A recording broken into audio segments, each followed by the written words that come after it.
on accueille deux invités du collectif Parce qu'on est là. Bonjour Zoé Z. Bonjour. Bonjour René Defailly. Bonjour, oui, René Defailly. Alors, vous êtes donc ici dans le cadre du festival La Nuit des Ours. René Defailly, on vous a déjà vu, enfin je vous ai déjà vu en tant que spectatrice vendredi soir. Est-ce que vous pouvez nous dire à peu près quelle a été votre performance de la première du Cabaret des Ours ? J'ai été accueillie d'une manière merveilleuse.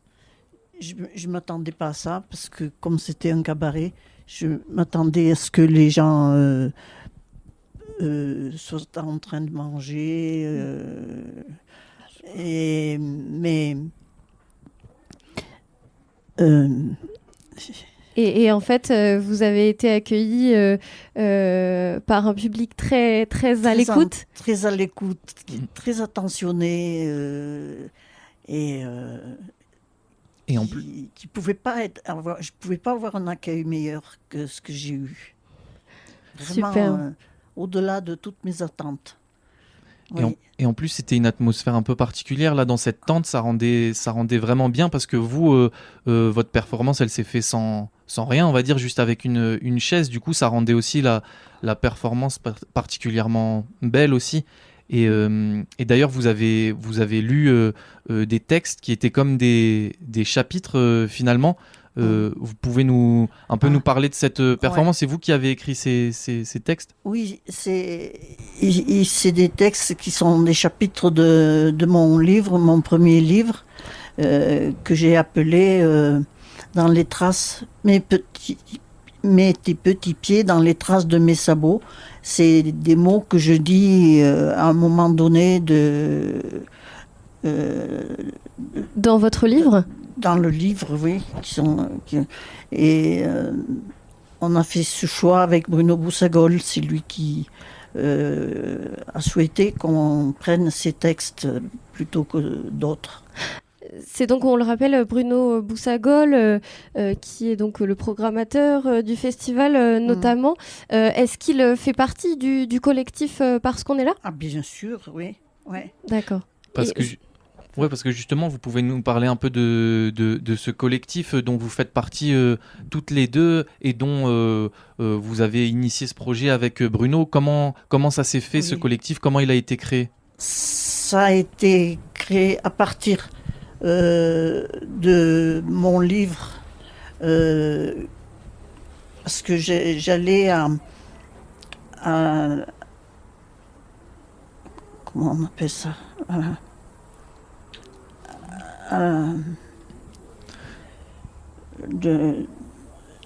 Ouais, c'est à partir de votre livre que vous avez... Non, c'est pas directement à partir de ça, c'est à partir de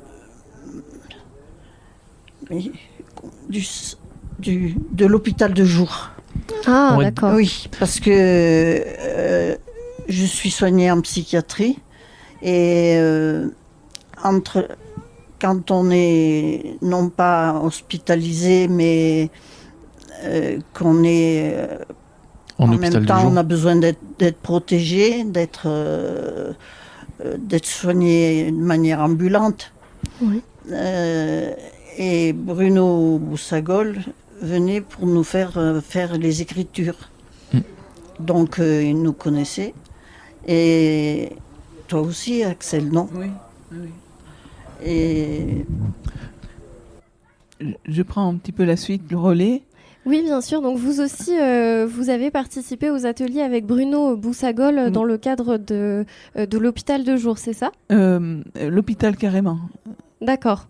Mais en fait, il faut savoir que la volonté, c'est que ça soit quelque chose d'artistique avant tout. Et que donc, ça a été une chance le jour où Bruno a dit, maintenant, voyez, vous êtes sur la scène et c'est à vous. Et ça, pour vous, ça a été une opportunité pour René Defailly de lire des passages de son livre, et pour vous, quelle a été cette opportunité-là ? Qu'est-ce que ça vous a permis de raconter au public ?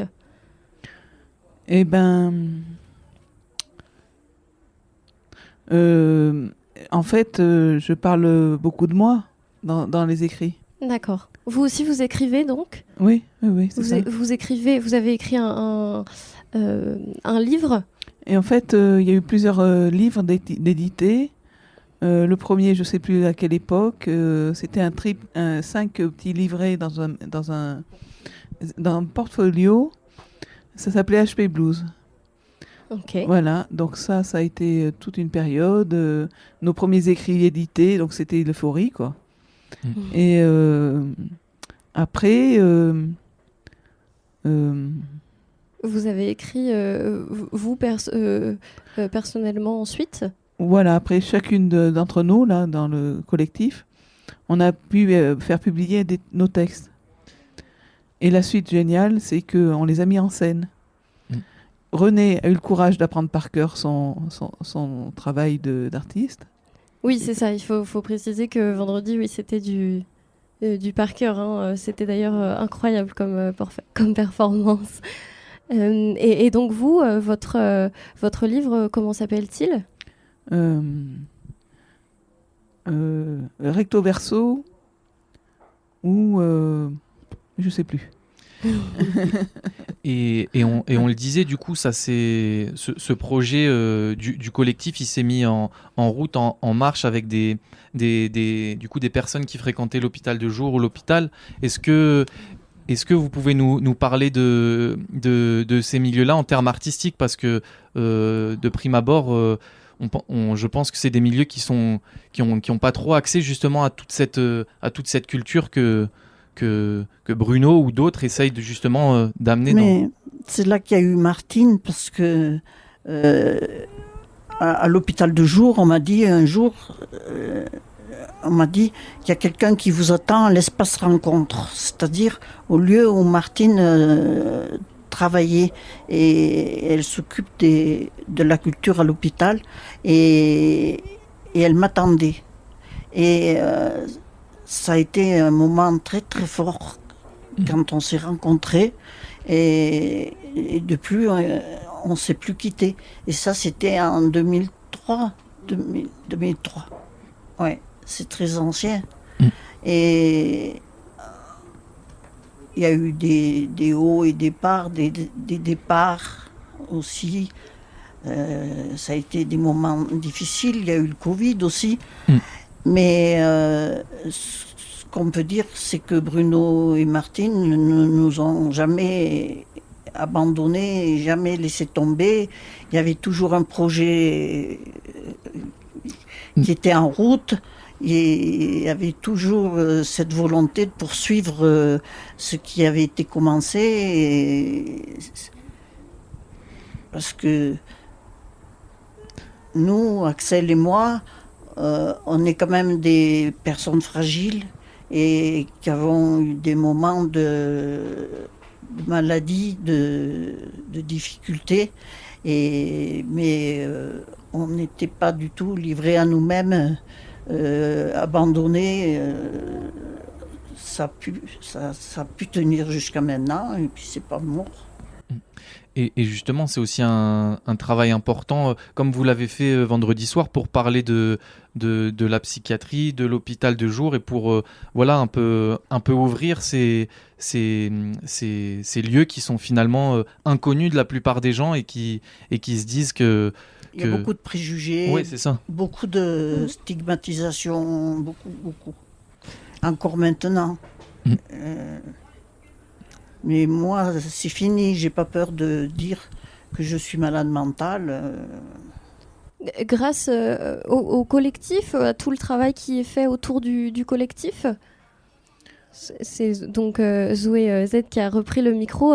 Même question, voilà, est-ce que grâce au collectif et aux ateliers que vous menez à l'écriture de votre livre, ça vous permet de pouvoir être à l'aise et de plus facilement parler de votre maladie mentale qui est pleine malheureusement de préjugés auprès de beaucoup de gens? Disons que ce que je trouve d'essentiel dans tout ce qu'on vit actuellement dans notre collectif, c'est que, par exemple, j'arrivais plus à écrire. Et j'ai dit à Bruno, qu'est-ce que je peux bien écrire parce que je suis en panne. Alors je voulais écrire sur l'écologie. Et puis il m'a dit, en fait, Axel, tu es spécialiste dans la psychiatrie. Donc à partir de là, je me suis mise à écrire encore plus qu'avant. Et pour défendre un petit peu, comment dire, par exemple, quand on parle d'un délire, les gens peuvent pas comprendre des fois que,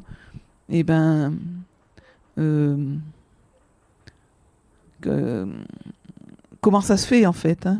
Je parle par exemple de délires qui se connectent ensemble. Voilà, par exemple. Et ça, on peut le dire que nous, personnes soignées. Et après, l'astuce, c'est que ça peut faire une œuvre artistique. Et c'est ce qui me motive, en fait.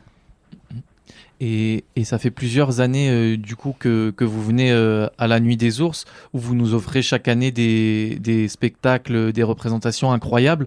Vous, à toutes les deux, qu'est-ce que ça vous apporte et qu'est-ce que vous aimez dans ce festival de la Nuit des Ours ? C'est plaisant parce qu'on voit des choses qu'on ne verrait pas ailleurs. Donc c'est enthousiasmant.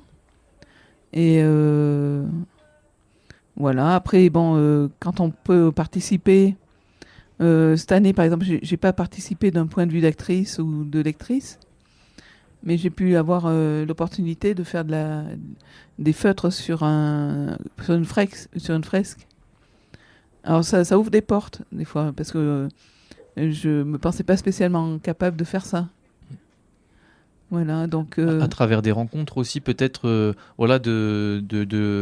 vu la diversité des artistes etc. qu'on rencontre ici. Oui, ça c'est très important parce que quand je parle de la stigmatisation de la peur des gens par rapport à la maladie, nous, du moins moi, quand je rencontre des milieux artistiques, quel que soit leur art, musique par exemple, le théâtre, des autres, et je me sens très très à l'aise. Je ne suis pas du tout comme dans le monde, que dans les gens qu'on peut côtoyer, tout à fait en dehors de ça. Et je me sens très très à l'aise et on échange vraiment à des moments. Ouais. Oui, finalement, quand vous êtes sur scène ou même quand vous faites des ateliers ZOEZ, vous êtes artiste et rien d'autre finalement. Oui. J'ai encore du mal à me dire que je suis une artiste, mais j'aime bien ce que je fais. Ça me fait vivre. Et en dehors de la Nuit des Ours, est-ce que vous faites une tournée ? Est-ce que vous donnez des représentations avec le collectif ? Est-ce que aussi vous continuez peut-être un travail avec d'autres résidents d'hôpital psychiatrique pour voilà, essayer de construire des choses avec d'autres personnes À la suite du spectacle que René a donné, là, fantastiquement, on s'est retrouvés avec d'autres personnes pour évaluer un peu ce que c'était, quel débat on pouvait baser là-dessus. Et donc en fait, moi par exemple, j'ai du mal à apprendre mes textes. Je les apprends pas d'ailleurs, je les lis. Et on m'a mis l'ultimatum des copains copines qui sont donc dans le milieu artistique. Hein, et qui m'ont dit, il faut vraiment, Axel, que tu apprennes ton texte, sinon tu pourras pas continuer, quoi. Et donc, voilà, c'est un ultimatum. Et il faut que j'apprenne ce texte pour pouvoir continuer d'être un peu professionnel, enfin, moins timide. Pour nous offrir des moments comme l'a fait René aussi vendredi. Et juste pour revenir sur ce qui s'est passé vendredi soir, René, c'est des textes que vous avez écrits où vous parlez de votre pépé notamment, c'est des textes que vous avez écrits il y a longtemps ? En 2000... Ça a été publié en 2003 Mm. et ça a été écrit en 2002. 2002. Voilà, c'est parti comme ça. Et c'est drôle parce que c'est des textes que si je les avais pas écrits, je suis sûre que je les aurais oubliés maintenant. Et ça vous fait du bien aussi de les lire devant du public. Ah oui, j'aime bien. Ça vous procure quoi comme émotion justement de c'est- partager ces choses-là? C'est le plaisir de faire plaisir. C'est parce que les gens, je veux qu'ils soient bien, qu'ils soient contents. Et je me donne tant que je peux pour arriver à ce but. Et Et qui, j'y arrive. et finalement prolonger aussi la mémoire de votre Pépé, comme vous dites Oui. dans le spectacle, un homme qui a beaucoup marqué votre vie. Oui. Et ce spectacle, vous avez prévu de le rejouer On n'a rien prévu pour le moment. Il se trouve que ce spectacle, on l'a joué une vingtaine de fois. D'accord. En cercle. Non?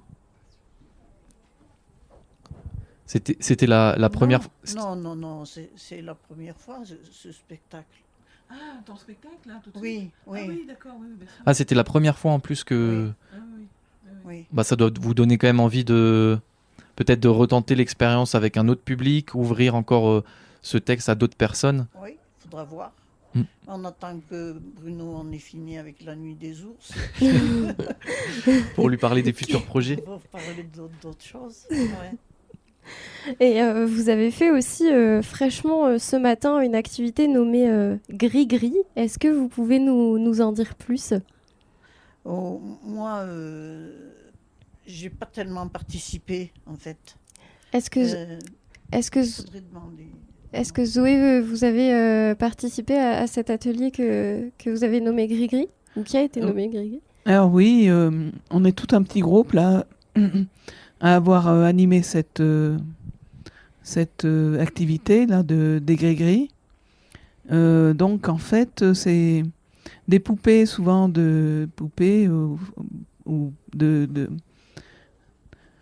à la création de ceux qui le font.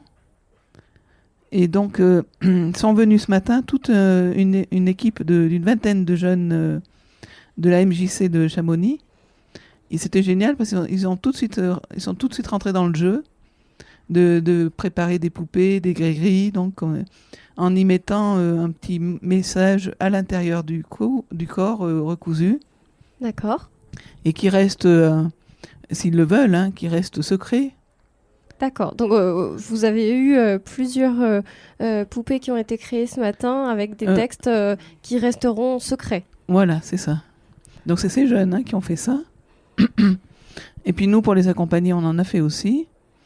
Et donc, tout ça pour dire que, si vous voulez, ça part d'un sculpteur, enfin, qui s'occupe beaucoup de tissus, Michel Nedjar, qui fait partie aussi de l'art brut. Vous savez, c'est des personnes qui sont artistes et qui sont issues un petit peu du monde de psychiatrie. D'accord. Et lui est très bien reconnu. Voilà, donc, et il est vivant en plus. Alors vous dites l'art brut, c'est une expression pour désigner les artistes issus du monde psychiatrique ou alors c'est une association? En fait, c'est parti avec la présence du Buffet qui a fait des œuvres et qui a repéré des gens qui artistiquement étaient doués mais pas spécialement reconnus et qui sortaient souvent d'un monde de la psychiatrie. D'accord. Et qui sont... Alors lui, Nedjar fait beaucoup d'expositions, mais c'est pas le cas de tous. C'est pas le cas de tous par rapport à une reconnaissance, quoi. Et en tout cas, ça nous a beaucoup porté ce matin pour faire ces poupées. Pour créer cet atelier donc de poupées en chiffon, c'est ça? Oui. Alors pour finir, Bruno a été avec le groupe de jeunes, là, d'une vingtaine de jeunes, dans le sentier qu'on va prendre ce soir pour la Nuit des ours. Il y a un circuit là. Donc c'est dans ce circuit qu'il faudra être attentif parce que sur le bord de la route, il y aura ces statues, ces poupées. Des poupées plus ou moins cachées? On n'essaye pas trop quand même, mais que ça soit une surprise au détour du chemin. Donc des poupées à retrouver tout au long de l'itinéraire de ce soir pour la nuit des ours. On pourra retrouver combien de poupées sur le chemin? Une quinzaine, non? Ah ouais. Oui. Une quinzaine de poupées. Merci beaucoup Zoé Z et René Defailly d'être venus sur le plateau de la radio des ours. Si nos auditeurs et nos auditrices veulent vous rencontrer et parler du collectif, ils le peuvent encore ce soir lors de la nuit des ours. Venir vous rencontrer, échanger sur ces sujets. Nous, on poursuit notre émission. Merci encore René et Zoé d'être venus sur la radio des ours.